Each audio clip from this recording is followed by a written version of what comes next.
प्रभाष वाजपेयी जी कानपुर से। जी राधा वल्लभ शर्मा। श्री हरिवंश महर्षि। महर्षि, भाग्य और कर्म में क्या प्रधान है? कर्म किया जा रहा है और जो कर्म किए हैं पीछे, उससे भाग्य बनता है। जैसे हमारे गोदाम में बहुत वर्षों का अन्न रखा हो, तो जो उससे आज पिसवा करके आटा बनाकर जो पा रहे हैं, उसे वर्तमान में जो शरीर बना है वो भाग्य लेके आया है। उन्हीं कर्मों का फल, शुभ और अशुभ दो प्रकार के कर्म, पाप और पुण्य, दो प्रकार के फल, सुख और दुख, ये पहले से लिख चुका है। इसे भाग्य कहते हैं। और कर्म, अब जो हम कर रहे हैं, तो कर्म से कर्म मिटाए नहीं जा सकते। कर्म योग से हम अपने भाग्य को भी बदल सकते हैं। और नवीन कर्म जब भगवान को समर्पित हो जाता है तो भगवत प्राप्ति कराने में समर्थ हो जाता है, परम शांति परम सुख प्रदान करने में। तो कर्म कहते हैं जो अभी हम कर रहे हैं। कर्म दो प्रकार के होते हैं, एक विधि, एक निषेध। निषेध माने जिनको नहीं करना चाहिए, और एक जो करना चाहिए, जो पाप कर्म होते हैं, जो पुण्य कर्म होते हैं वो। और जो भाग्य होता है, इन दो पीछे जन्मों में जो हमने किए, उससे भाग्य का निर्माण होता है इस जन्म का। अब वो उसको भोगना पड़ेगा इस शरीर में। इस शरीर का कि आपको 18 वर्ष में, 20 वर्ष में, 25वें में, 23 में, वो सब लिखा हुआ है। वो समय से आता रहेगा और आपको सुख और दुख देगा। जैसे कोई दुख नहीं चाहता, पर आता है ना दुख, क्योंकि वो पहले से हमारी कमाई है। और हम अगर सुख भी ना चाहें तो जबरदस्ती ऐसे ही आएगा जैसे दुख आता है।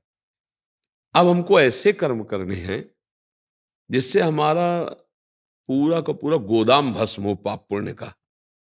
और जो प्रारब्ध भोग है, इसके लिए मुझे क्षमता मिले कि मैं सह जाऊं।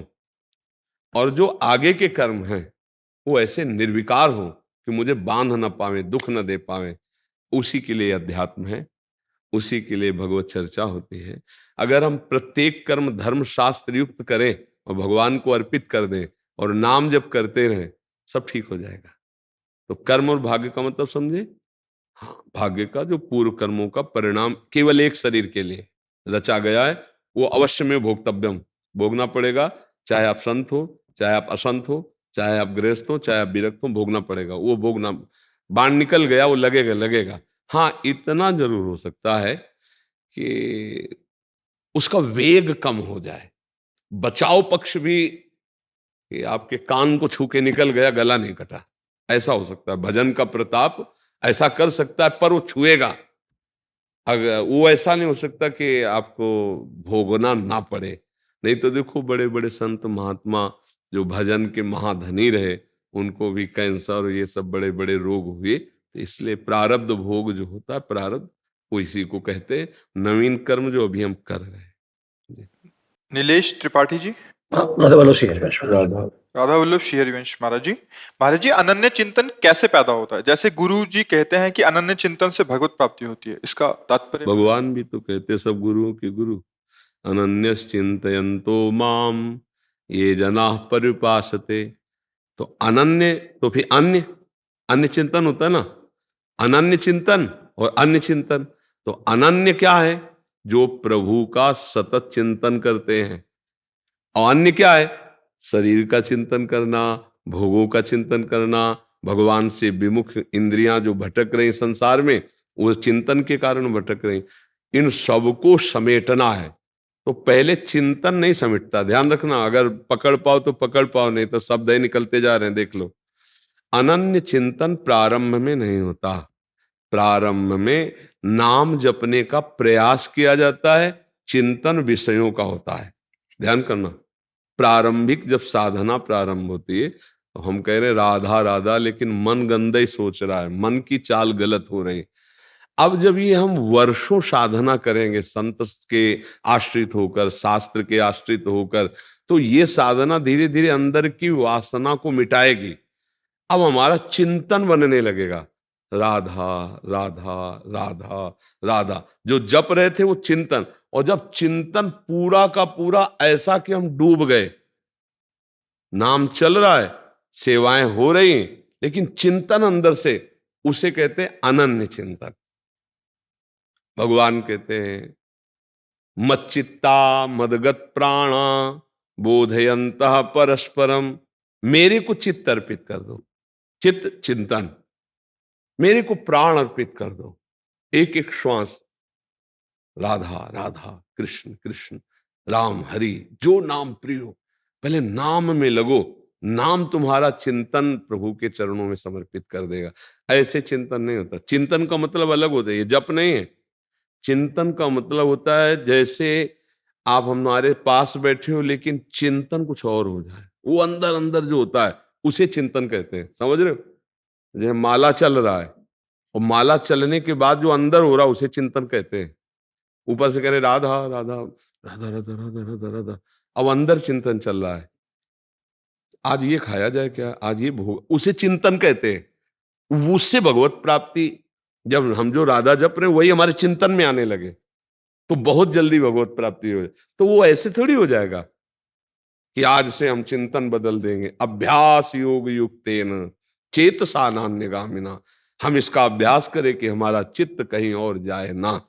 इसके लिए जैसे हम राधा राधा राधा राधा जपना शुरू, अब हमारा मन जा रहा है तो जहां जहां से जाए वहां से हटा हटा करके राधा राधा राधा राधा राधा, या जहां जा रहा है वहां विचार कर रहे हैं कि भगवान ही सब रूपों में बने हुए हैं।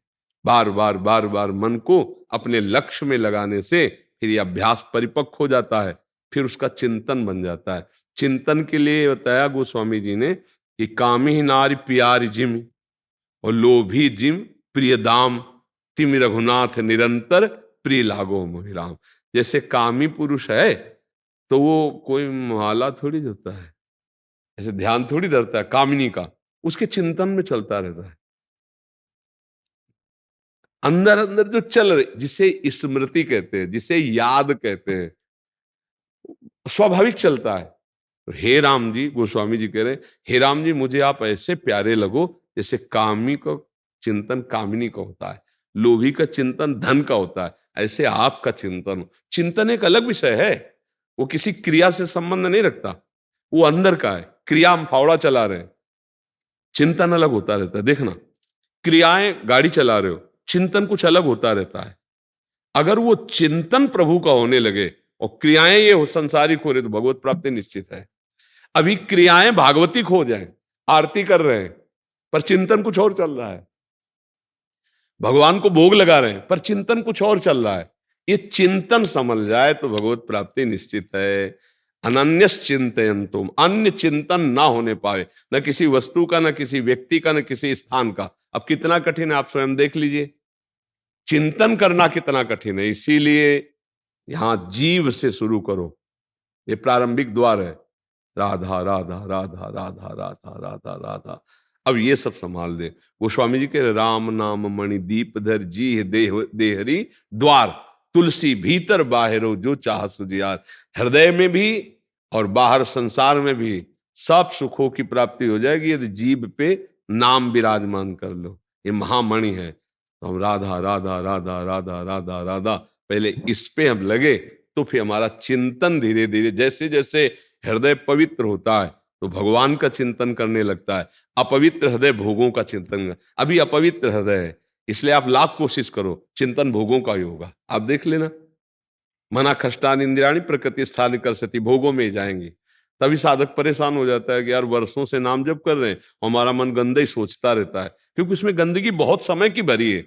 धीरे धीरे धीरे धीरे हटेगी, धैर्य पूर्वक नाम जप करे तो अनन्य चिंतन आगे चलकर होने लगता है। अर्पणा सिंह जी दिल्ली से। श्री हरिवंश।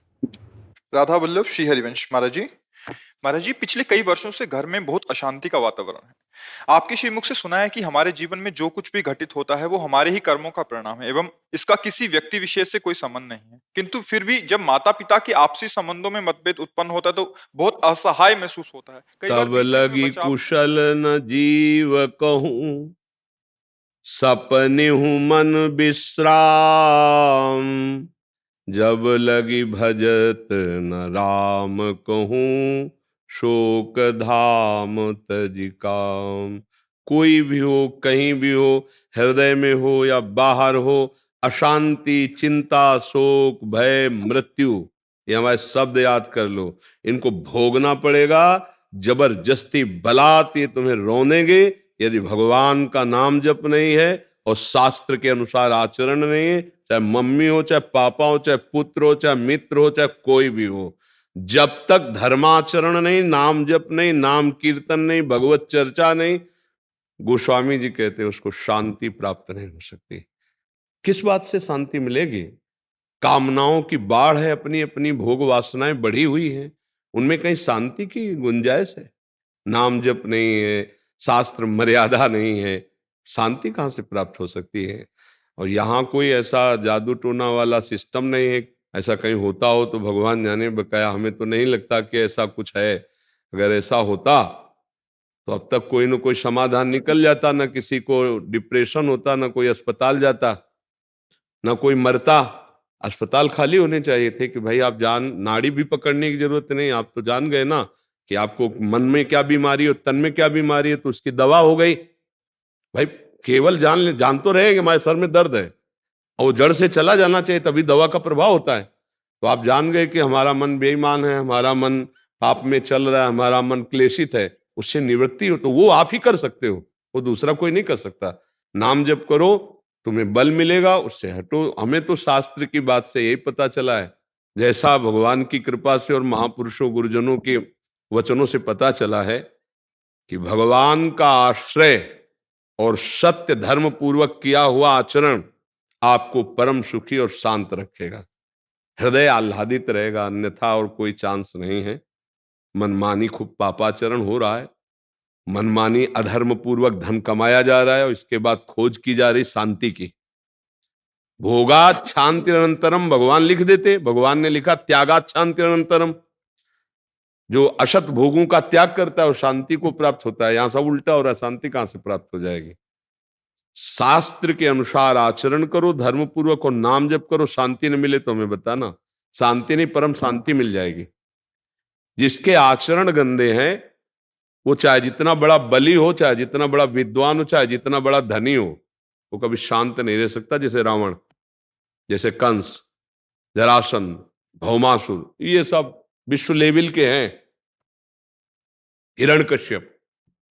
इसलिए हमें हृदय से प्रार्थना करने की इच्छा है कि आप लोग गंदे नशा छोड़िए, आप लोग गंदे आहार छोड़िए, गंदे आचरण छोड़िए, और जितना बन सके नाम जप कीजिए। और जो आपका कर्तव्य वही आपकी पूजा है। अगर अपने कर्तव्य का पालन कर रहे हो, नाम जप कर रहे हो, तो फिर हमें बताना, अशांत हो जाओ। जब कामना ही अशांति है, अछत काम सुख सपन्यु नाही। नाम जप करो, हमारे पास एक ही औषधि है, सत शास्त्रों की आज्ञा के अनुसार चलो, परम शांति। अपने कर्मों का हिसाब, चाहे आकाश में जाके छुप जाओ, चाहे पाताल में जाके छुप जाओ, कर्म वहां भी तुम्हें दंड दे के ही रहेगा। उस कर्म को कोई नष्ट कर सकता है तो श्री भगवान।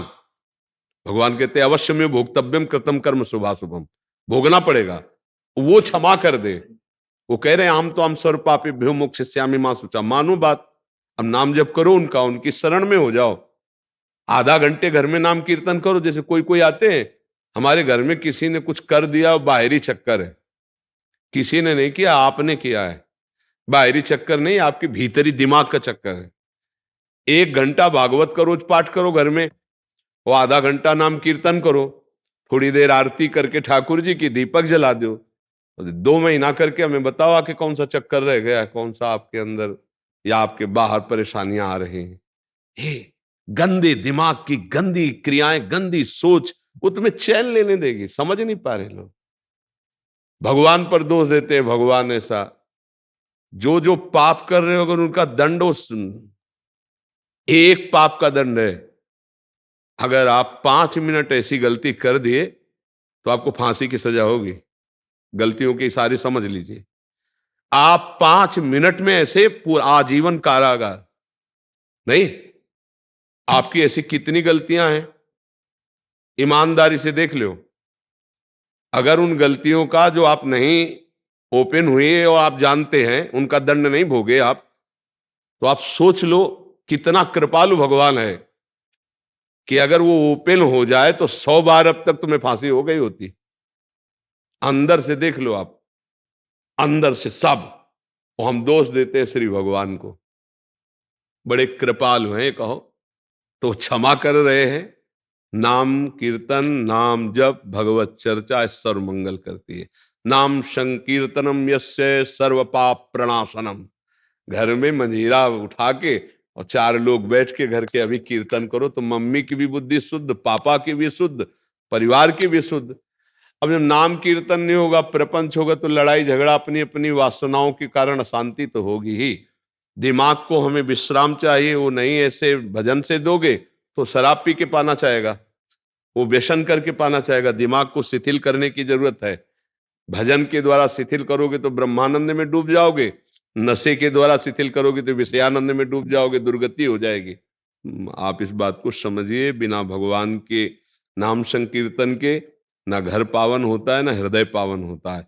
जिस हृदय में नाम है, जिस घर में नाम कीर्तन कथा साधु संगति, संतों का चरणामृत घर में कभी नहीं पड़ा, कभी संतों की जूठन नहीं गिरी, कभी नाम कीर्तन नहीं हुआ, कभी भगवत चर्चा नहीं हुई, तो भैया फिर उस घर में शांति आ जाए मुझे तो नहीं समझ में आता।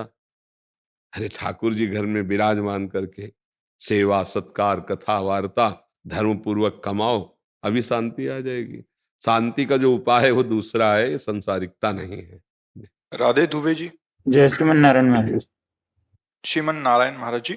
महाराज जी, राम कृष्ण नारायण नरसिंह जगन्नाथ सब एक हैं, परंतु स्वरूप भिन्न होने से मति भी भिन्न हो जाती है। किसी एक भगवान के प्रति अनन्यता नहीं रह पाती।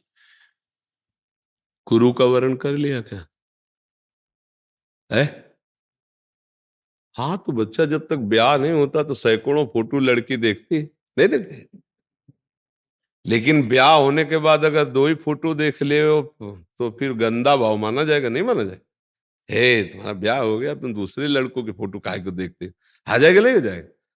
तो अभी ब्याह ही नहीं हुआ तो फिर कैसे समझ में आएगा?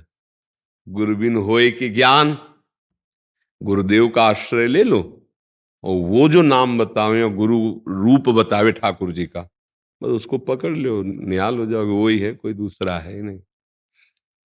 देखो, जब आप कोई नाटक देखते, सिनेमा जैसे देखते और अभिनेता से आपका परिचय हो जाए तो कभी कभी वही अभिनेता अच्छा रोल करता है, कभी कभी निगेटिव रोल भी करता है, दोनों रोल करते ना। लेकिन जब आप पहचानते हो ना तो आप केवल मनोरंजन करेंगे, आप ये नहीं मानेंगे कि बहुत गंदा आदमी है। जब आपसे कोई कहेगा कि बहुत गंदा आदमी, तो कहोगे नहीं, पर्सनल में नहीं है, ये अभिनय में गंदा कर रहा है, पर्सनल में नहीं है, क्योंकि आप उसको जानते हो। ऐसा अगर जान गए तो श्री कृष्ण के सिवा पूरी सृष्टि में कुछ नहीं है, वो अपने आप से अपना अभिनय कर रहा है, जगन नाटक वही भवा। तो नरसिंह रूप भगवान, राम रूप भगवान, नारायण रूप भगवान के, ये रूप तो ये तो भगवान के हैं, ये भी भगवान के ही है, पक्का समझ लो। वो अपने जगन नाटक वैभव पर ऐसा जादूगर है कि अपने आप को इतने रूपों में बना के खेल रहा है, दूसरा कोई है ही नहीं। गुरु प्रताप से बात समझ में आती है। अब इनके प्रति मति जा रही, इनके प्रति नहीं जा रही, इसलिए कि अभी ब्याह मति का नहीं हुआ। जब मति का ब्याह हो जाएगा फिर दूसरी जगह नहीं जाएगी। अंतिम समय भीष्म जी कहते, हे श्री कृष्ण, मेरी मति रूपी बुद्धि रूपी कुंवारी कन्या का अब आप वर्ण कर लीजिए। आज तक कुंवारी रखा है, अब अंतिम समय है, मेरी बुद्धि रूपी कन्या का आप वर्ण कर लीजिए, आप स्वीकार कर लीजिए, क्योंकि अब मैं जा रहा हूं, मेरी बुद्धि आपके चरणों में समर्पित है। कुंवारी रखा है, भीष्म जी ने कहा अभी तक, हाँ अभी तक बुद्धि में किसी और का वर्ण नहीं कि आपके सिवा, अब आप अपनी वस्तु को स्वीकार कीजिए। भगवान विविध रूप धारण करके लीला करके उनको भ्रम में डाल सकते हैं जो भगवान का भजन नहीं करते। जैसे जादू दूसरों पर असर करेगा लेकिन जमूरे पे नहीं, जो उसका है। जो जादूगर का जमूरा होता है ना, उसकी परिचर्या में उसको सब पता है कि कहां से कौन हरकत हो रही है। लोग प्रभावित है यार, वो 4 जगह से काट रहा है, एक जगह से भी नहीं काट सकता वो केवल उसकी आंख बांधने का जो मंत्र, आंख बांधने की कला है, उसके द्वारा कई चीजें ऐसी आश्चर्यजनक जिसे सब प्रभावित है, पर वो नहीं प्रभावित है, उसको पता है। ऐसे ही भगवान का भक्त जानता, घोर से घोर लीला या सौम्य से सौम्य लीला या प्रिय से प्रिय लीला, वो तीनों में अपने भगवान को देखता है। ये सतोगुण रजोगुण तमोगुण की लीलाएं हो रही, भगवान ही है। और वो तो भगवान की दिव्य लीलाएं हैं, जो वो प्राकृतिक माया को थोड़ी है। तभी बच्चा हो, सदगुरुदेव का वर्ण करो और उनकी आज्ञा से चलो, तब सब संशय नष्ट हो जाते हैं, भगवान में प्रीति हो जाती है। प्रीति के बाद फिर ये नहीं नजर आता कि ये कोई और है, अपना ही प्रीतम नजर आता। उत्तम के वसस बन माही सपन हुआन पुरुष जगनाही। उत्तम पतिव्रता के अंदर केवल पुरुष भाव अपने पति पे होता है, ऐसे ही भगवत भाव केवल गुरु प्रदत्त ठाकुर पर होता है। गुरु जी ने कहा ये नाम ये रूप बस आजीवन के लिए वैसे स्वीकार कर ले, पहले गुरु को स्वीकार करो, फिर दो इष्ट देव की स्वीकृति हो जाएगी। भास्कर उपाध्याय जी। राधे राधे महाराज जी। महाराज जी, आपके चरणों में कोटि कोटि प्रणाम। महाराज जी, हमारा प्रश्न है कि हम कई वर्षों से भारत व अन्य देशों की यात्रा पर निकले हुए हैं। अभी तक हमारा उद्देश्य तीर्थ स्थल, मंदिर, संतों से मिलना और प्रकृति को अनुभूत करना था, किंतु अब हम भारत व विश्व भ्रमण पर सनातन धर्म का प्रसार करना चाहते हैं। इस हेतु हमारा विशेष उद्देश्य क्या होना चाहिए? पहले सनातन धर्म को जाने और सनातन धर्म की स्थिति यहां लावे, तब हम प्रचार कर सकते। पहले प्रसार करें। क्यों भाई? हम किसी को भगवान की प्राप्ति कराना चाहते हैं, इसके लिए पहले हम भगवान को जाने, खुद भगवान को प्राप्त करें, फिर हम इस काम में निकले। अब हमने तो स्वाद लिया नहीं, हम दूसरे को जितेंद्री बनाना चाहें और हम व्यभिचारी रहे तो कभी हो सकता है क्या? दूसरे को जितेंद्री बनाने के पहले हमको जितेंद्री होना पड़ेगा, फिर उसी जितेंद्रियता के बल से जब हम बोलेंगे तब तुम जितेंद्री होने लगोगे। तो सनातन भगवान का स्वरूप है।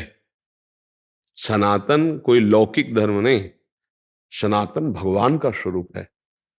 सब पूरा विश्व सनातन के ही अंश से है।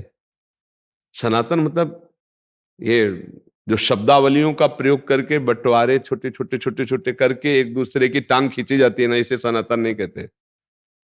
सनातन एक विशाल वटवृक्ष की तरह है। जैसे वटवृक्ष को नहीं देखो, जगह जगह उसकी जड़ें निकली हैं, लेकिन मूल से सनातन ही है। मूल से वो वही है, पर ब्रह्म परमात्म स्वरूप सनातन भगवत स्वरूप।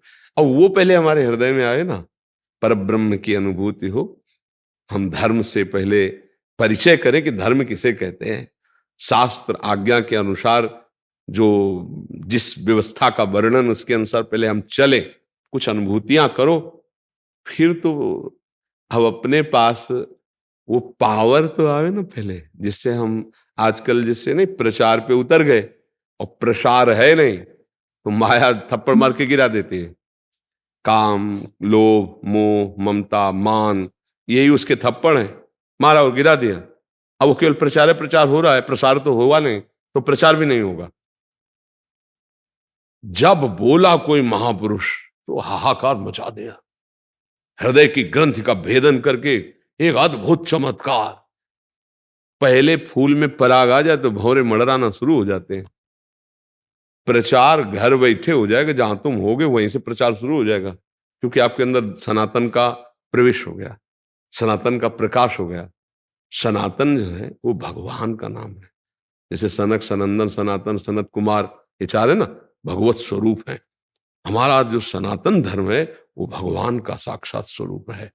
अब हम भगवान का भजन करें, जो भगवान ने आदेश किया है उस व्यवस्था के अनुसार हमारा जीवन हो, हमारे में ब्रह्मचर्य हो, हमारे में तप हो। अब निकलो भारत में तो फिर कहीं भी जाओ फिर उसका प्रभाव पड़ेगा। क्यों भाई? अगर हमारी इंद्री अपवित्र है, विचार हमारे स्वार्थी हैं, अभी हम धर्म को जानते ही नहीं हैं, फिर नहीं बन पाएगा। फिर कैसे? सनातन को बड़ा सूक्ष्म स्वरूप है। और भजन करो, शास्त्र स्वाध्याय करो, महापुरुषों का संग करो, तो पहले सनातन धर्म को जानो। ये जो छोटे छोटे शब्दों का प्रयोग करके लड़ाई झगड़े होते हैं, इसे सनातन नहीं कहते हैं। सनातन आकाश की तरह है। सनातन विशाल भगवान का स्वरूप है। सनातन भूमि है, सनातन जल है, सनातन आकाश है, सनातन सूर्य है। देखो ना, सबको बराबर प्यार। सूर्य भगवान, अर्घदेव तो नादित बराबर उनकी तरफ। सनातन स्वार्थ नहीं है, परमार्थ है। सनातन ब्रह्म रूप है, सनातन वेद है, सनातन शास्त्र है, सनातन ब्रह्म ऋषि है, सनातन स्वरूप है। सबका सबका स्वरूप सनातन है। परिवर्तनशील विनाशवान ये शरीर सनातन नहीं, सनातन है स्वरूप, सनातन है श्री भगवान। मतलब महापुरुष ही सनातन धर्म का स्वरूप जानते हैं और वही उसका प्रचार प्रसार करते हैं। जो हृदय में प्रसार हुआ वही प्रचार करते हैं। मुझे तो लगता है बच्चा पहले समर्थ बनना चाहिए, और जब समर्थ बन जाओगे तो कहीं जाओ या ना जाओ, जहां बैठ जाओगे वहीं से प्रचार प्रारंभ हो जाएगा, वहीं आपका सब अनुगमन करने लगेंगे। भंवरे को निमंत्रण थोड़ी भेजा जाता है, वो अपने आप आ जाते हैं जहां पराग जागृत, पर पराग तो आवे पहले, तो दिव्यता आवे, भगवदानंद आवे। अब आजकल जहां सुनो तो एक दूसरे की टांग खींचनी जाने की बातें आती है। सनातन का स्वरूप ये नहीं है। सबको सुलझा करके उसी सत्य पे लगाना, उसी सत्य, कोई भी आ जाए, कोई भी आ जाए, वो हमारा प्यारा है, उसका ऐसे स्वागत सत्कार हृदय से भाव हो कि जैसे अपना कोई प्रियजन आ जाए। रिश्ते नातेदार तो हम कैसे मिलते हैं, ऐसे सबसे सनातन का स्वरूप। अगर हमारे दरवाजे पर दुश्मन भी आ जाए तो एक बार उसका स्वागत करेंगे, आइए, बाद में बात करेंगे आपसे अपने हिसाब से, पहले आप आइए और आपका स्वागत है क्योंकि आप हमारे दरवाजे पे आए। तो सनातन तो सबका स्वागत करता है, सबका सम्मान करता है। फिर जब अपने धर्म पर कोई विरुद्ध बात आती तो फिर दंड विधान लागू किया जाता है। तो पहले हम धर्म शास्त्रों का स्वाध्याय करें और गुरुजनों का, जो धर्माचार्य जन हैं, जो आचार्य परंपरा से, ऐसे संतों का संग करें और नाम जप करें। अपने शास्त्रों में जो आज्ञा है, ये नहीं करना, वो नहीं करना, ये करना, उसे करें, विधि निषेध के अनुसार चलें, फिर बात बन जाए। प्रसार हेतु महाराज जी वेदों का ज्ञान आवश्यक है अभी, है अभी के लिए प्रसार हेतु वेदों का ज्ञान आवश्यक है मेरे लिए। शास्त्रों का तो ज्ञान होना ही चाहिए। अगर शास्त्रों का ज्ञान नहीं है, वेदों का हमारा धर्म क्या कहता है, तो कैसे जानोगे धर्म किसे कहते हैं? क्या नहीं करना चाहिए आपके धर्म में, क्या करना चाहिए, तो आप कैसे जानोगे? केवल वो शब्द बोल देना कि ये ऐसे, उसको थोड़ी कहते हैं कि जैसे पक्षपात में बोल दिए जाते हैं कई शब्दों का, जाति पक्ष से उच्चारण करके या एक समूह पक्ष से उच्चारण करके एक दूसरे की अवहेलना, निंदा, ये हम नहीं करते, दूसरे करते होंगे, हमारा सनातन नहीं करता है। उसमें इन शब्दों की लड़ाई झगड़े की बात नहीं, बस बहुत, जैसे एक पिता के कई पुत्र हैं, कोई बदमाश है, कोई वकील है, कोई बहुत अच्छे सदाचरण वाला है, कोई भोंदू है। पिता की दृष्टि समान सब पे रहती है, लेकिन बदमाश के प्रति थप्पड़ मारने वाली वृत्ति उसकी जागृत हो गई। पर प्यार में कमी नहीं, प्यार में मेरा ही पुत्र पर तू आचरणहीन है। सनातन ऐसे दंड देता है, ध्यान रखना। सनातन विरोध किस बात का करता है? धर्म विरुद्ध आचरण, लेकिन प्रियता क्या रहती? जैसे अपना बेटा है और बुरे आचरण वाला है, तो ये बात तो रहती ना अंदर, मेरा बेटा है पर वो थप्पड़ जमाएंगे क्योंकि तू बुरे आचरण करता है। ऐसे सनातन विरोध करता है। आंतरिक भगवत भाव रख करके बाहरी व्यवहार में विरोध, वो प्रदर्शन, पर ये स्थिति आनी चाहिए, नहीं तो हम आंतरिक भाव को खो देते हो, बाहरी विरोध को स्वीकार कर लेते, फिर वो लड़ाई झगड़े वाली बातें होने लगती, वो सनातन में नहीं। अभी तो प्रचार करने की पहले क्षमता लाओ। मान लो तुम्हारा कोई अपमान कर दे, निंदा कर दे, तो दुख पहुंचेगा ना भी, अंदर से देखना। सम्मान करे, दुलार करे तो सुख पहुंचेगा ना। ये प्रचारक की क्षमता नहीं। प्रचारक की क्षमता देखो, नाम प्रचार कर रहे हैं श्री नित्यानंद महाप्रभु ठाकुर हरिदास जी, तो जगाई मधाई शराब ऐसे, तो उनसे कहा नाम उच्चारण करो ऐसे, तो वो पात्र मारा उनके, तो नित्यानंद महाप्रभु के भाल से रक्त स्रवित होने लगा, वो पात्र मारा ना मिट्टी का। तो जब चैतन्य महाप्रभु को पता चला तो आवेश आ गया, नित्यानंद को ऐसा, तो आकाश की तरफ ऐसे देखने लगे। तो नित्यानंद जी ने प्रार्थना, प्रभु नहीं प्रभु, मनो सुदर्शन का आवाहन कर। वो कहा नहीं प्रभु, ये बहुत आपके विशेष कृपा पात्र है। प्रार्थना कर रहे, देखो उन्होंने मारा और ये प्रार्थना कर रहे। महाप्रभु से कहा कि प्रभु हमारी इच्छा है कि इन दोनों का उद्धार होना चाहिए। महाप्रभु ने गंगा में खड़े करके सारे पाप लिए थे जगाई मधाई के, और वो बड़े संत बने जगाई मधाई जी। ये सनातन है ना? जो हमें मारे हम उसे तारे, ये सनातन है। अब इतनी क्षमता, तो इसीलिए हम पहले कह रहे जितेंद्रियता की तरफ बढ़ो, नाम जप करो और धर्माचरण, वो पता चले कि हमारा धर्म का आदेश क्या है। केवल वो शब्दों का, जाति पक्षों का उच्चारण करके एक दूसरे से लड़ाई झगड़ा ले। तो नाम जप करो, अच्छे आचरण करो, शास्त्रों का स्वाध्याय, पहले श्रीमद् भागवत गीता जी इनका तो स्वाध्याय करो, इनके विषय को मनन करो, क्या कह रहे हैं श्री भगवान। भगवान सनातन है ना, तो सनातन धर्म का ही तो उपदेश हो रहा है। गीता सनातन धर्म ही तो है, भागवत सनातन धर्म ही तो है, उपनिषद सनातन धर्म ही तो है। तो इनका स्वाध्याय करो, संयम से रहो, नाम जप करो, फिर आगे चल करके भगवान अगर ऐसे योग्य बनाना चाहेंगे तो हो जाएगा। और हमें लगता है जिनसे परिवर्तन होता है वो भगवान बनाते हैं।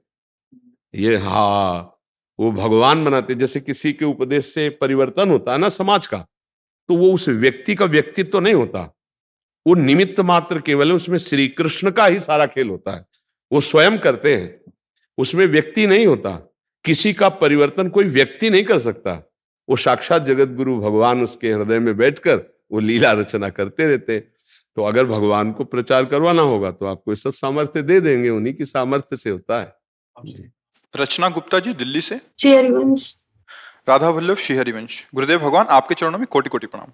गुरुदेव भगवान, जब आपने अपने साथ इच्छा ना करने का खेल खेलने की प्रार्थना की, तब आपका आदेश और श्री जी की प्रेरणा मानकर खेलना चाहा, लेकिन 1 महीने में 2 बार मुंह की खाई। पहले मन में जो भी इच्छा आती थी तो श्री जी की इच्छा मानकर भोग लिया करते थे, लेकिन इस खेल से पता चला कि वो तो मन की चाल थी और हमने मन की बात अस्वीकार करने की न किया तो सामर्थ्यहीन हो गए महाराज जी। अब बल ही नहीं आ रहा वैसे। क्योंकि आपने मन को अपना बल मान रखा है ना, और जबकि आपके ही बल से वो बलवान है, स्वयं का बल उसको नहीं है। बुद्धि, मन, चित्त, अहंकार, ये 4 करण हैं। मन बुद्धि से अनुमति लेकर 5 ज्ञानेंद्रियों के साथ संपूर्ण संसार के भोगों को 5 में रखा गया। शब्द, स्पर्श, रूप, रस, गंध, इसी में सारे भोग हैं। ये मनाखष्टान इंद्रियाणि प्रकृति स्थान कर सती, ये परमात्मा का अंश अपने अज्ञान के कारण भोलू बन गया एकदम। इसके सलाहकार मंत्री ये बुद्धि है, पेशकार मन है, भोक्ता इंद्रियां हैं। और हमको गलत सलाह दी गई कि आप शरीर को भोगो सुखी हो जाओगे, स्पर्श सुख, आप रूप को भोगो सुखी हो जाओगे, आप रसेंद्री रस को भोगो सुखी हो जाओगे। हमको इनकी गलत सलाह में नहीं आना चाहिए था, हम आ गए। अब इतने कमजोर हो गए कि हमें लगता है अगर इनके अनुसार नहीं चलेंगे तो हमारा जीवन ही नहीं रहा।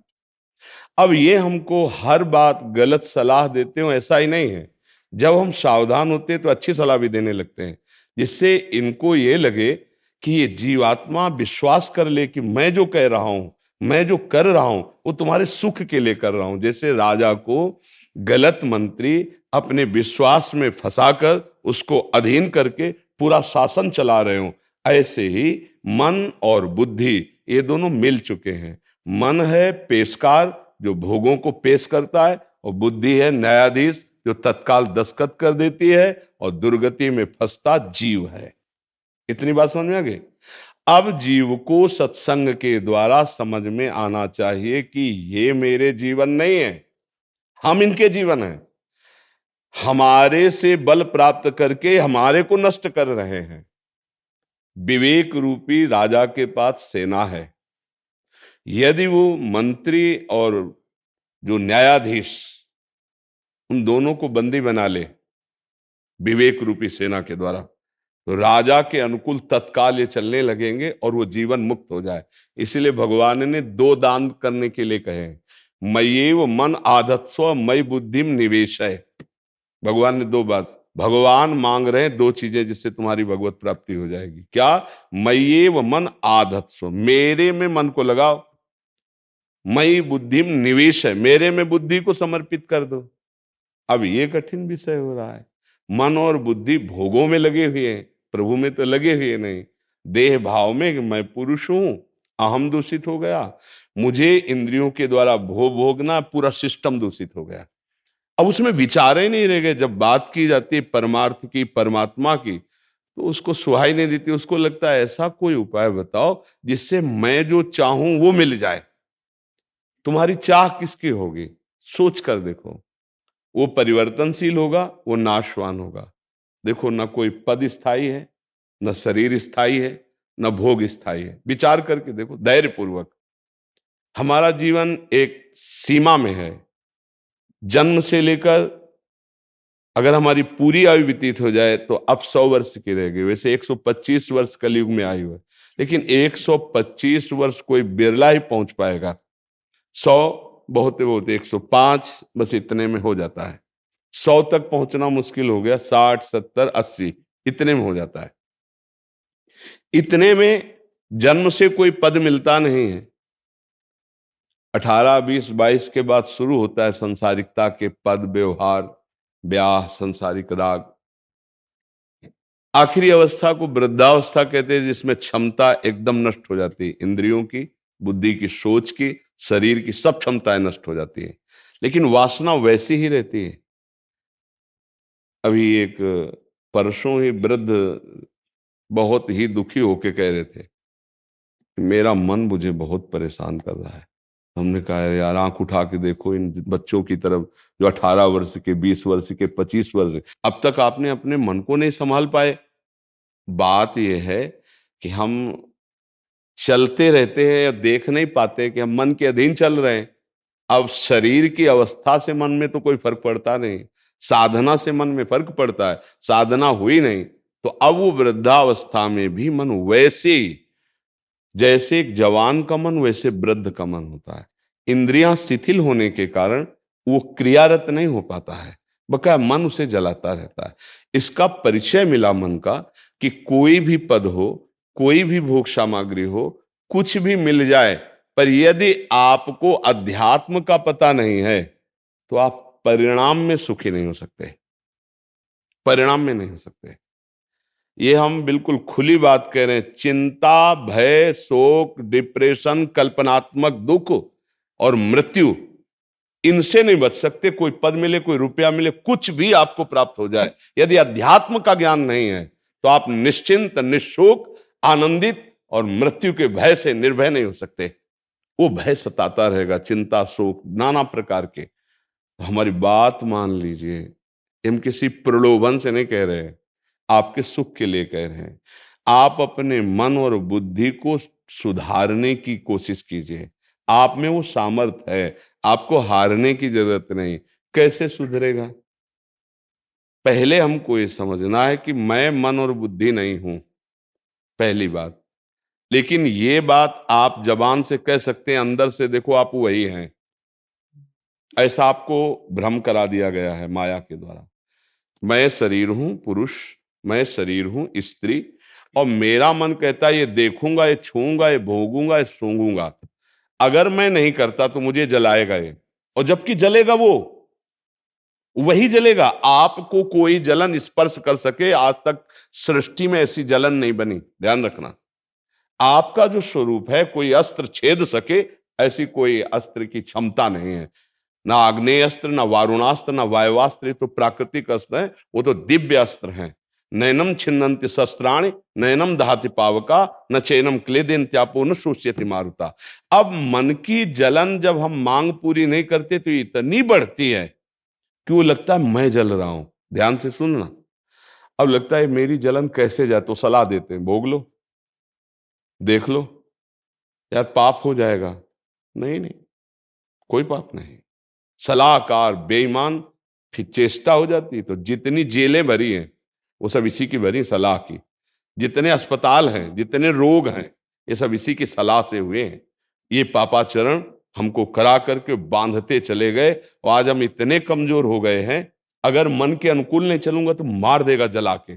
और जबकि अगर आप मन के अनुकूल ना चलें तो आप महान बन जाएंगे, और ये आपके अधीन हो जाएगा। बस सहना सीख जाए, जलना सह जाए। वो कैसे सहा जाता है? मेरे में नहीं, वास्तविक मेरे में मैं मन थोड़ी हूं।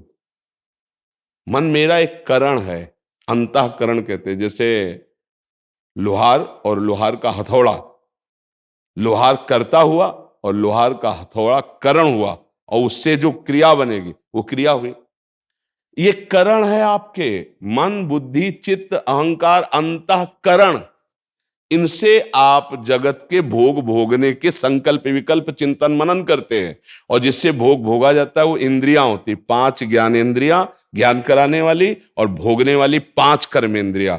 और इसी जाल में हम फंस गए, तो हम अपने को मानव मान करके, इंद्रिय भोक्ता मानकर दुर्गति को प्राप्त होते चले जा रहे हैं। केवल प्रवचन नहीं, असलियत में देख लीजिए, हम आपको असलियत दिखाते हैं कि वृद्ध शरीर हो गया, अंतिम समय आने वाला है, फिर भी भूख वही बनी हुई है। अब गृहस्थी का 20 वर्ष का संस्कार भजन किया नहीं, उस कोटि का तो मिटा नहीं, अब वो खाए जा रहा है। वृद्धावस्था है पर खाए जा रही वासना। अब क्या होगा? मरते समय पूरे जीवन की वासना का फाइनल वहां होता है। जब जीव का अंतिम समय होता है तो फाइनल समय होता है। आपने जो किया है उसके परिणाम से फाइनल सामने आएगा। अगर आपने अच्छे कर्म किए तो फाइनल अच्छा आएगा, फौरन वो अच्छा चिंतन हुआ, शरीर छूटा, आपकी अच्छी गति हो गई।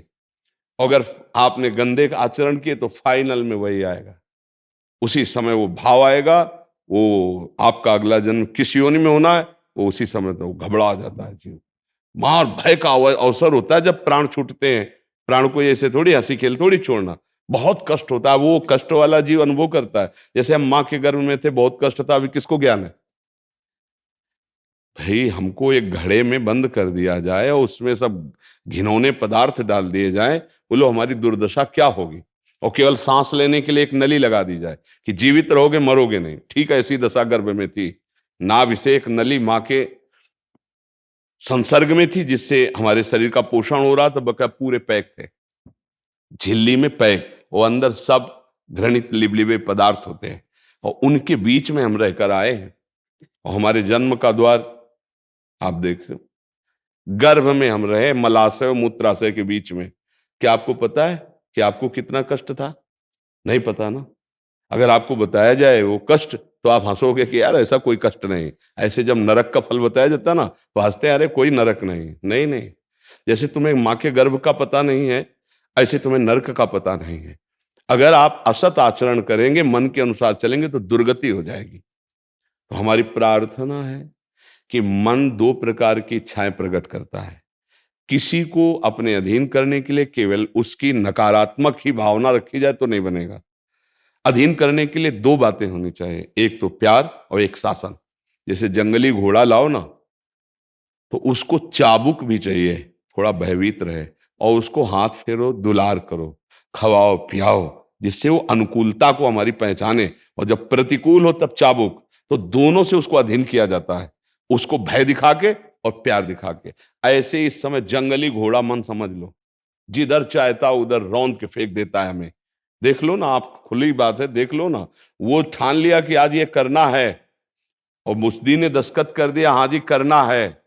अब आप रो चिल्लाओ, वही करना पड़ेगा जो वो करवाएंगे। देख लो, सब देख लो ना। बोले हम नहीं चाहते कि ये खाएं, हम नहीं चाहते ये पिए, हम नहीं चाहते पाप कर्म करें, पर होता है ना, क्योंकि सिस्टम उल्टा हो चुका है। इसको सीधा करना पड़ेगा। अब इसको सीधा करने के 2 उपाय हैं, एक से नहीं चलेगा कि नहीं करेंगे नहीं करेंगे, नहीं। अगर वो अपने पे आ गया तो आप रह नहीं सकते, क्योंकि आपकी तन्मयता है। आप अशांत हो जाएंगे, आप बहुत अशांत हो जाएंगे। आगे चल के हो सकता है डिप्रेशन में चले जाएं, क्योंकि इसी से आपका खेल हो रहा है। अब आप इसको दुलार करना है, और इससे शासन भी है। दुलार, यदि वो धर्म पूर्वक भोग भोगने के लिए कहता है तो मान जाओ उसकी बात। हमारी ये बहुत सोधी हुई बात कह रहा हूं, अगर पकड़ लोगे तो आप इसे अधीन कर लोगे। जैसे वो कह रहा है कि आज रसगुल्ला पाना है, ठीक है, कोई गलत बात नहीं। हमारे पास पैसा है, हम दुकान से खरीदते हैं, भगवान को अर्पित करते हैं, प्रभु पा लेते हैं, धर्मयुक्त है, कोई पाप नहीं। अब ये कहता है कि हमें गंदी बात देखना है, बहुत जन्म हो गए नष्ट करते हुए। नहीं, 2 वृत्तियों से इसको कब्जू करना है। अगर धर्म पूर्वक कहता है तो हम भोग लेते हैं, और अधर्म पूर्वक कहता है तो नहीं नहीं नहीं। ये 2 तो शासन की हुई। अब इसके 2 के लिए हमें बल चाहिए, नहीं नहीं के लिए, और ये विवेक चाहिए कि है ये करना ठीक है और ये करना ठीक नहीं। इसके लिए सत्संग और नाम जप, ये 2 साधन है। बिल्कुल खुली बात समझ लो, अगर पकड़ लिए तो निहाल हो जाओगे। सत्संग और नाम जप, ये आचार्य महापुरुषों की बात कह रहे हैं सब। मन तो चंचल सबनते, या को कौन उपाय, साधन को हरिभजन है, कै सत्संग सहाय। सत्संग आपको ज्ञान देगा और नाम जप आपको बल देगा। नाम जप के बल से और सत्संग के द्वारा प्राप्त ज्ञान से क्या उचित है क्या अनुचित है निर्णय कर पाओगे। उचित करना है और अनुचित नहीं करने देना, ये बल आपको नाम प्रदान करेगा। अगर इस पद्धति से चले तो दीर्घ काल तक, ये छोटी बात नहीं, दीर्घ काल तक फिर आपको अनुभव में आएगा कि मन शांत हो गया, कहीं जाता नहीं। जैसे आगे चलकर भजन जब परिपक्व हो जाता है तो मन से पूछे तुम्हें क्या चाहिए, तो अंदर से आता है कुछ नहीं। और जाहि न चाहे कबहु कछु, तुम सन सहज सने, बसहु निरंतर तासुर सो राउर निजगे। उसी समय भगवत का साक्षात्कार हो जाता है। अब वो जितने परमानंद में मस्त होता है, वो ब्रह्मा को भी परमानंद प्राप्त नहीं है, ये बात समझ लो। जिसको आनंद मिलता है ना हृदय में, इस संसार के भोगों की बात क्या, न पारमेष्ठम न महेंद्र धिष्णम न सार्वभौमम न रसाधिपत्यम न योग सिद्धि अपनर्भवम वा। ओहो, ब्रह्मा का पद उसको अच्छा नहीं लगता, सम्राट पद अच्छा नहीं लगता, रसातल के भोग अच्छे नहीं लगते, योग की सिद्धियां अच्छी नहीं लगती, मोक्ष सुख भी अच्छा नहीं लगता। वो भगवान के प्रेम में डूबा हुआ जीवन को अपने कृतार्थ करता है और लाखों का कल्याण कर देता है। सा तरति सा तरति सा लोकान तारयति। अब इस बात को आप समझो, मन को अधीन करने के ये उपाय आपको बताए। मन को अधीन करने के लिए जो हमें बल चाहिए वो नाम से मिलेगा, जो हमें ज्ञान चाहिए वो सत्संग से मिलेगा। और मन को दो प्रकार से फांसना है, एक अनुकूल उसकी मांग को पूरी करनी है, प्रतिकूल उसकी मांग पूरी नहीं करनी है। ये अभ्यास आप करो, अगर न जीत जाओ तो हमें कहना, क्योंकि अपने लोग इसी से चले हैं। आज सत्संग जो सुना हो तो धैर्यपूर्वक सुनना, इसी की व्याख्या की, इसलिए कि साधक इसी में परेशान, मेरा मन ऐसा मेरा मन ऐसा। अरे एक बार तो इससे लड़ना सीखो, हार गए हो तुम, इसलिए इसको आप बलवान बनाए हुए हो। मेरा मन करण है, मैं नहीं हूं, मैं भगवान का अंश हूं, अविनाशी हूं, मुझे परास्त नहीं कर सकता। देखो फाइनल की बात समझ लीजिए, प्रकृति से कभी आप सुखी नहीं हो सकते। आप परमात्मा के अंश है, परमात्मा से ही सुखी होंगे। जैसे आप जिस भोग को देख रहे हैं कि अगर ये भोग मुझे मिल जाए तो सुखी हो जाए, उसे कोई भोग रहा है, वो किसी तीसरे को देखकर ऐसी आकांक्षा कर रहा है जैसा आप कर रहे हो, वो चौथे को कर रहा है। पूरी सृष्टि को इसी में फांस रखा है और तृप्त कोई नहीं है। नहीं, आज तक हमें कोई नहीं मिला, ना शास्त्र में ऐसा राजा और ना प्रगट में ऐसा धनी जो कह दे कि अब कछुनाथ न चाहे मुझे। पूरी सृष्टि में झांक के देखो क्या है, एक है कोई लगन, एक है कोई अगन जिसको तुम जान नहीं पा रहे हो, और उसकी पूर्ति होने पर ही तुम वो शांत हो जाओगे, वो आनंदित हो जाओगे जो कहीं नहीं हुए। कौन है वो? तुम परमात्मा के अंश हो, परमात्मा है वो, प्रभु है वो। हृदय से जुड़ जाओ तो हर गम सहने की सामर्थ्य आ जाएगी, हर विपरीतता से लड़ने की सामर्थ्य आ जाएगी। देखो ये तो प्रभु की भक्ति है। देशभक्ति में हमारे भारतीय जवान ऐसी जगह जहां 5 मिनट नहीं खड़े हो सकते, वहां रात दिन की ड्यूटी लगी है।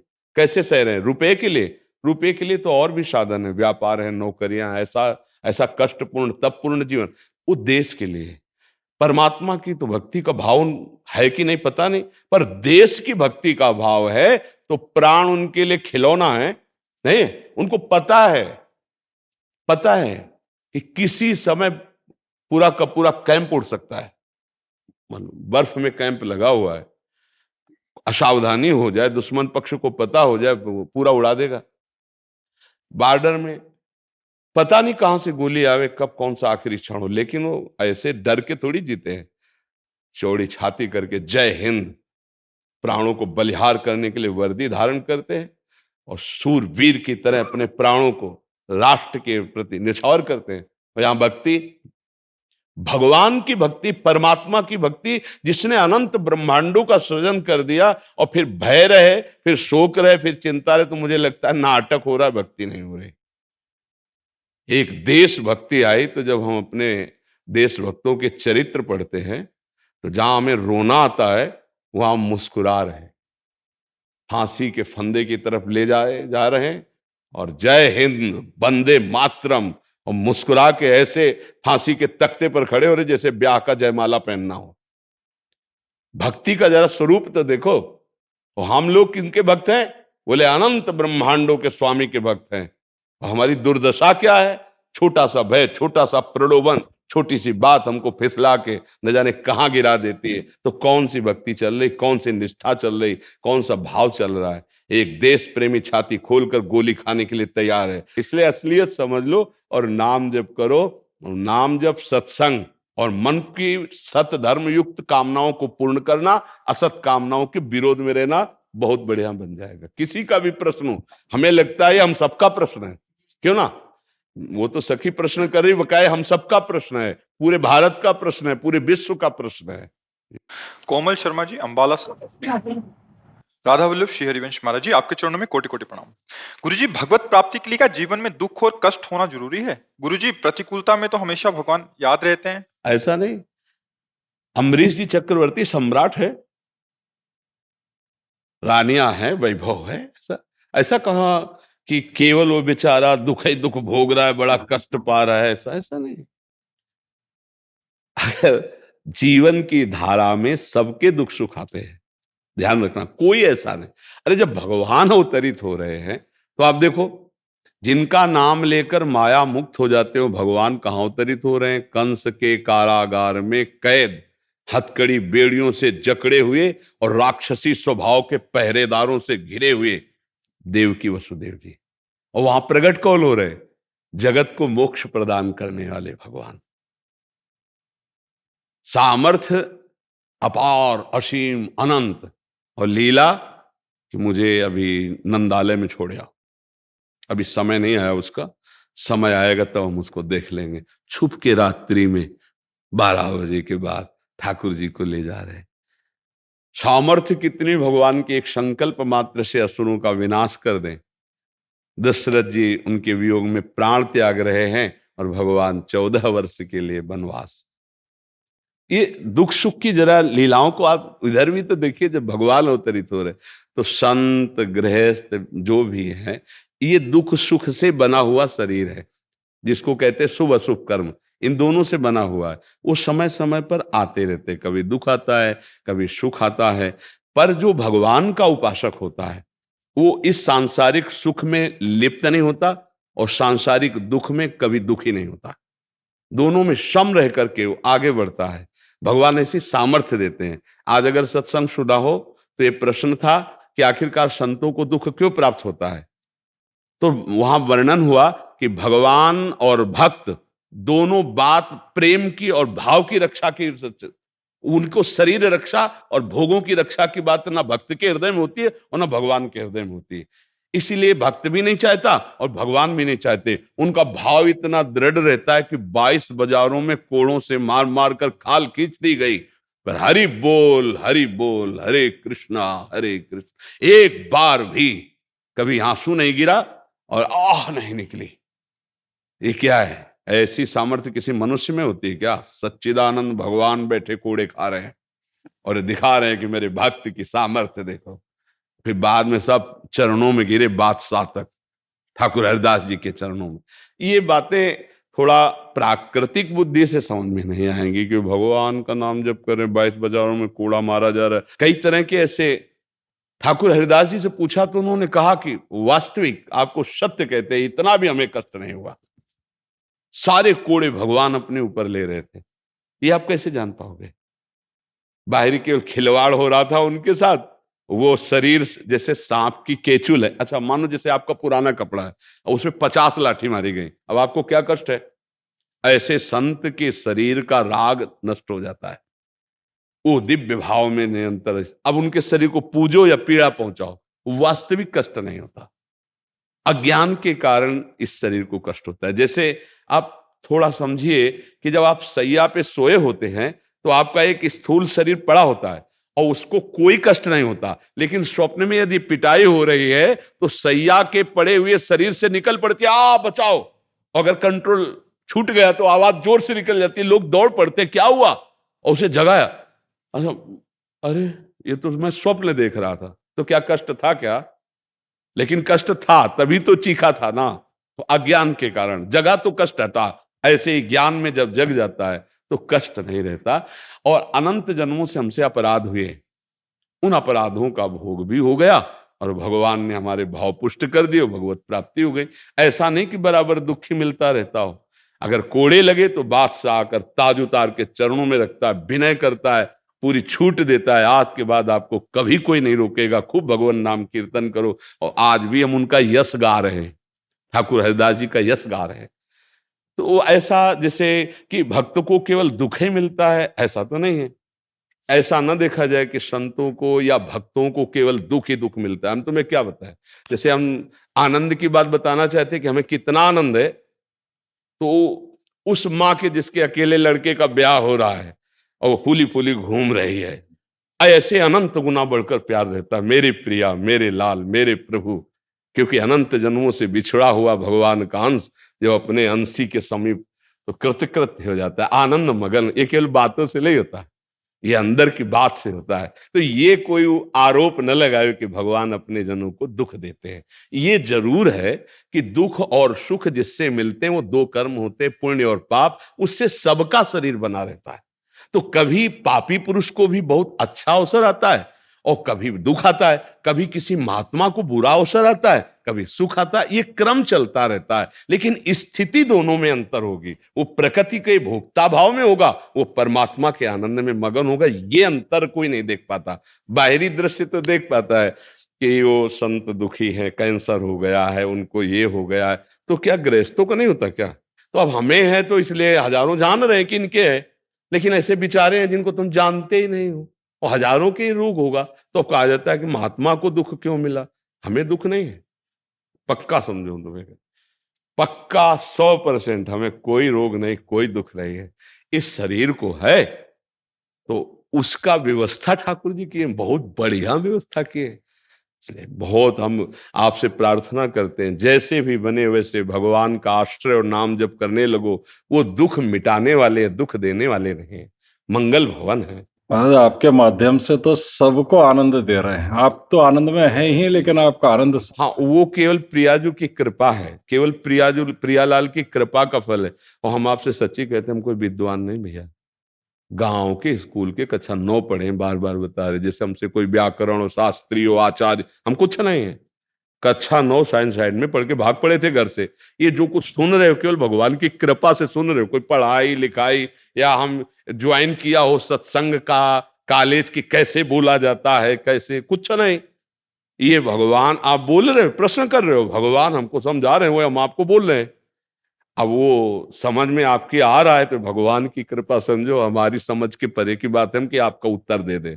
वही उत्तर दे रहे हैं, बैठे मूकम करोति वाचालम पंगुम लंघयते। महाराज अकर्ता भाव में कैसे स्थित हो सके? वैसे करता है ही, जब तक स्वरूप बोध ले होगा तब तक ये जान नहीं पाएंगे। तो इसके लिए एक उपाय करें कि जो भी कर्म करते हो भगवान को समर्पित कर दिया, करता हो जाएंगे। जैसे दिन में कुछ समय याद रहता है, फिर टोटल जब सोने जाते हो तो टोटल जमा कर दो ना, जगने से लेकर सोने तक। ये तो सर्वाणि कर्माणि मयि सन्न्यस्य मत पराहा अनन्ये नैव योगेन माम ध्यान उपासते, श्री भगवान करे। ये तो सर्वाणि यत करोषि, जो जो कर्म कर रहे हो 1-1 घंटा समर्पित कर दो। 1-1 घंटा का नहीं आता तो पूरा टोटल, जब से जगे थे तब से आज तक, अभी शयन तक, हे प्रभु आपको समर्पित है। और हे नाथ, इस कर्म में जो त्रुटि हुई हो, आपके प्रतिकूल हो, तो मुझे संकेत कीजिए और मुझे बल दीजिए कि वो गलती मेरे से न हो जो आपके प्रतिकूल हो। बहुत बढ़िया जीवन हो जाएगा। हम लोग मेहंदीपुर बालाजी से हैं। आईपीएस का मेरा प्लान है बनने का, तो आप आशीर्वाद दीजिए, मार्गदर्शन कीजिए उसका। अब हम तो केवल अध्यात्म की चर्चा को प्रधानता देते हैं। तो आशीर्वाद रूप में यही कहते हैं, यदि नाम जप करोगे आप और गंदे आचरण नहीं होंगे तो आप जिधर जाना चाहोगे उधर आप प्रकाशित हो जाओगे। नाम जप करो, आचरणों को पवित्र रखो, आप फिर देख लेना। आशीर्वाद का तात्पर्य है आपकी बुद्धि का बलशाली हो जाना, पावरफुल हो जाना। आपको कभी कोई निरुत्साहित ना कर पावे, तो किसी भी मार्ग में आप जाएं आप बलवान हो जाएंगे। तो ये पावर मिलता है भगवान के भजन से। राधा राधा राधा राधा, तो अगर कहीं भी बढ़ना है आपको तो आचरण पवित्र, हमारी बात मान लेना। आशीर्वाद का मतलब ये है आपके आचरण पवित्र हो और आपकी जिह्वा से नाम चलता रहे, तो आप जिधर बनना चाहोगे, जो बनना चाहोगे, वो बनाने की सामर्थ्य प्रभु में है, नहीं है? हाँ, इसलिए हाँ। महाराज जी, ऐसा प्रश्न हमारे पास पहली बार आया था, इसलिए हम पढ़ रहे हैं। महाराज जी, राधे राधे। महाराज जी, इस दास का आपके चरणों में कोटि कोटि प्रणाम। महाराज जी, मैं हर रोज भगवान के पवित्र नाम का 1.25 घंटा जप करता हूँ और आपका सत्संग सुनता हूँ, इस इच्छा से कि मेरा एक दिव्य एवं शाश्वत लोक में चक्रवर्ती सम्राट की तरह मेरा जीवन हो और हजारों लाखों सुंदर मेरी रानियां हो। क्या भगवान नाम से ये संभव है?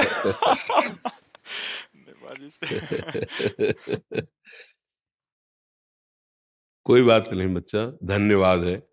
आप मेरे प्रभु से तो जुड़े ना, वो करतुम अकर्तुम अन्यथा करतुम सर्व समर्थ है। देखो, आपको हम अंदर से बता दें, आज भी जो पत्नी पुत्र परिवार आदि के रूप में वो श्री कृष्ण ही है, पक्का समझ लेना। उनके सिवा किसी की सत्ता नहीं। वही जब अंतर ध्यान हो जाते तो हम लोग शरीरों से प्यार नहीं करते। यदि आप ऐसा मानोगे तो अपने आप को हजारों रानियों के रूप में प्रस्तुत करके आपके हृदय में बैठ के स्वयं भोक्ता और स्वयं कर्ता बन करके वो अपने आप में खेलते हैं। आप करो, आराधना करो, और तो अगर वो चाहेंगे तो आपकी इस आकांक्षा को पूर्ण करेंगे, नहीं आकांक्षा को गायब कर देंगे। आपको खुद लगने लगेगा नहीं नहीं, मैं बड़ी भूल कर रहा था। प्यारे, आपके सिवा मुझे कुछ नहीं चाहिए, बस मैं आपको देखना चाहता हूं, आपके संग रहना चाहता हूं। ऐसा भी आ सकता है, क्योंकि अभी कोई तुम सिद्ध भाव वाले थोड़ी हो गए, क्योंकि ये तो पार्थिव भोग विलासिता का भाव है, नहीं है? अज्ञान, जिसे अज्ञान कहते हैं, भोग विलासिता का भाव अज्ञान ही तो है ना।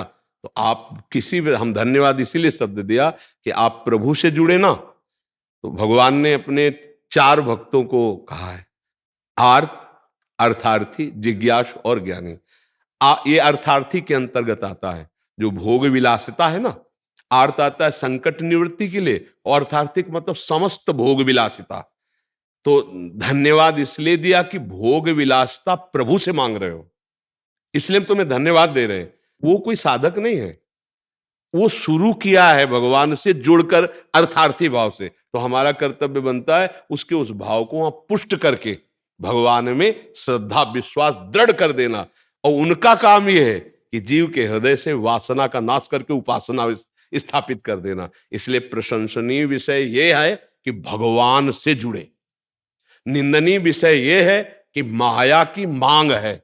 अब वो पूर्ण करना चाहेंगे तो ये भी उनके लिए कोई बड़ी बात है। अनंत ब्रह्मांडों की सुंदरियों का सृजन उन्होंने तो किया है, अपने आप से अपने आप में सृजन किया है। तुम 1000 कह रहे हो, 1 करोड़ हो जाए। पढ़ा है भागवत में, एक राजा के 1 करोड़ रानियां थी, जो बाद में वृत्तासुर के रूप में प्रगटे ना, वे चित्रकेतु ऐसे नाम, जिनकी 1 करोड़ रानियां थी। 1 करोड़, साल में 365 दिन होते हैं, कितने वर्ष में जाते होंगे भाई? 365 दिन होते हैं, तो कितनी रानियों से दिन में मिलते होंगे, कब राजकाज करते होंगे? 1 करोड़ रानियां थी। तुम्हारी कितनी इच्छा है? इनकी है मर्जी हजारों लाखों। नहीं, एक बोलो कि वो मतलब हजारों प्लस लाखों, तो फिर मर्जी हजारों भी चलेगा, लाखों भी चलेगा। भगवान की विभूतियां है। हाँ, भगवान की विभूतियां है। ठीक है, तुम चिंता मत करो, भजन बढ़ाओ। हाँ, भजन बढ़ाते रहो, नाम जप करते रहो, और ये अपनी आशा रखो तुम। हम तुम्हारी आशा को सपोर्ट करते हैं, क्योंकि किसी भी तरह से भगवान से जुड़ना, ये हमारे शास्त्रों का सार है, उसका परम मंगल हो जाता है। जिन्होंने भगवान से वैर किया उनको परम पद मिल गया, जो भगवान को मारने के लिए आए उनको परम पद मिल गया।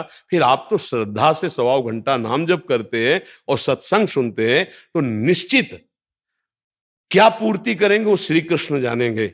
आपके अंदर शुद्ध जहां ज्ञान हुआ तो ये सब ऐसे लगेगा, ब्रह्मादिक के भोग सब विषम लागत ताई, नारायण ब्रज चंद की लगन लगे ही जाए। जो तुम मांग रहे हो ये किसी के पास बहुत होता है, और जब भगवान का रंग चढ़ता है तो ये सब बमन के समान त्याग के चल दिए। पूज्य श्री रूप जी, पूज्य श्री सनातन जी, ये एक तरह से राजमंत्री नहीं, राजा ही थे। इन्हीं के अनुशासन में, इन्हीं के आदेश उपदेश से सब काम चलते थे। सारा वैभव त्याग करके भारी कष्ट सहते हुए श्री कृष्ण प्रेम की जो रहनी दिखाई वृंदावन में, अद्भुत रहनी।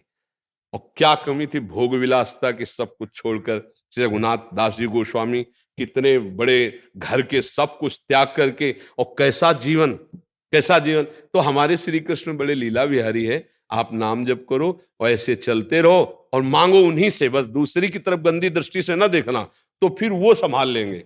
वो दे दे या वो आपके भाव को बदल दे, वो या आपको स्वयं को दे दे।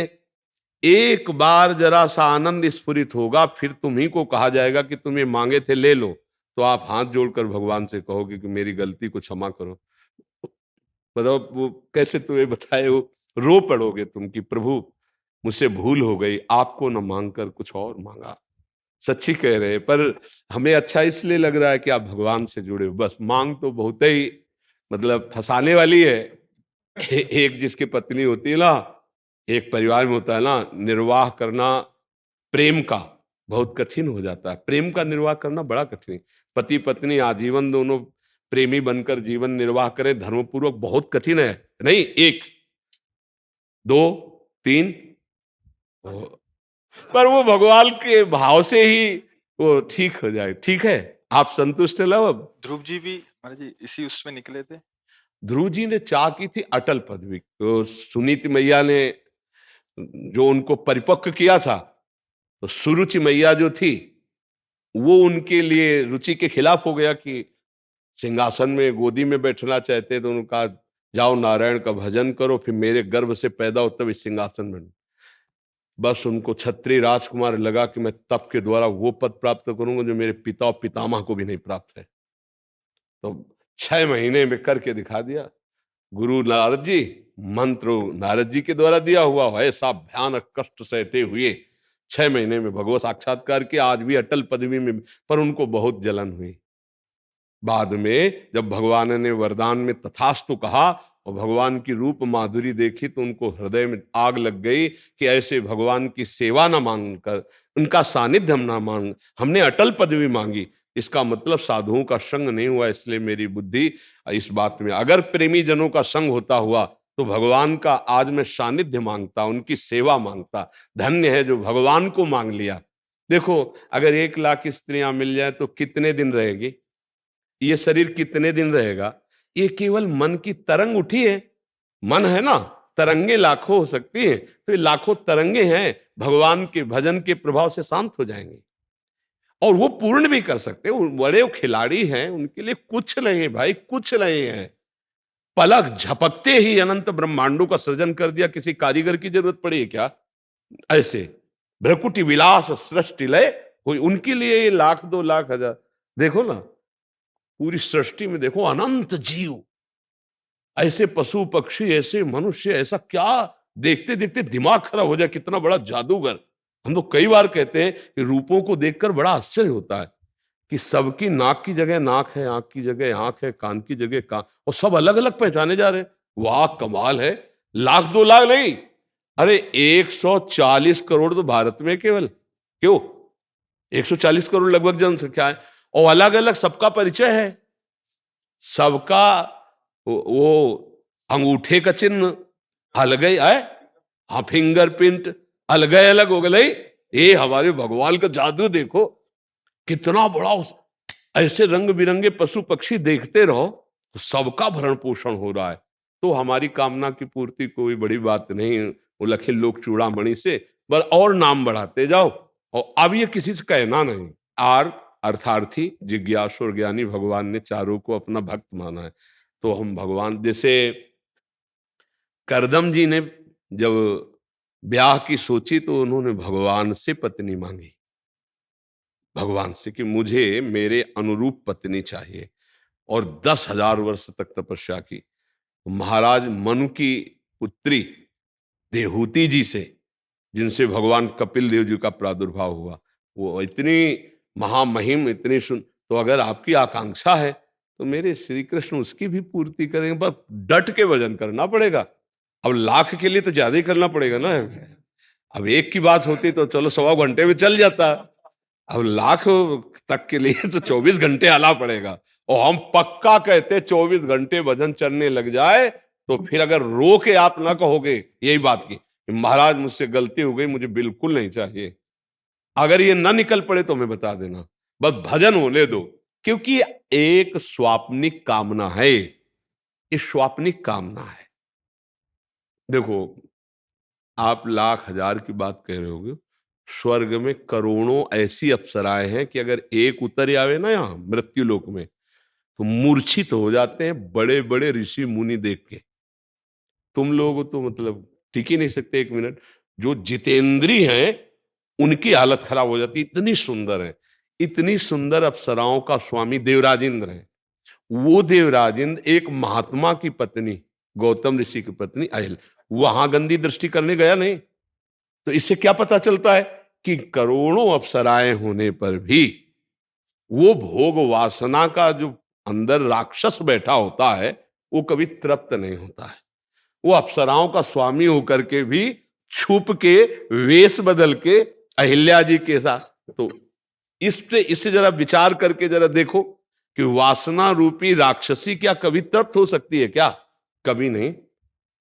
मतलब विचार करो, देवराज इंद्र पदवी, करोड़ों अप्सराओं गंधर्वों का स्वामी, और वो एक महात्मा की पत्नी के साथ छुप करके वेश बदल करके वहां गलत भावना। मुझे लगता है कि भगवान का आश्रय और भजन यदि चलता रहे तो ये वासना रूपी राक्षसी नष्ट हो जाएगी उपासना से, नहीं तो ये बहुत कभी अगाने वाली नहीं, कभी नहीं अगाने वाली।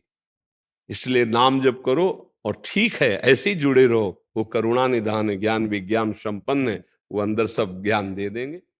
राधा राधा राधा राधा राधा राधा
राधा राधा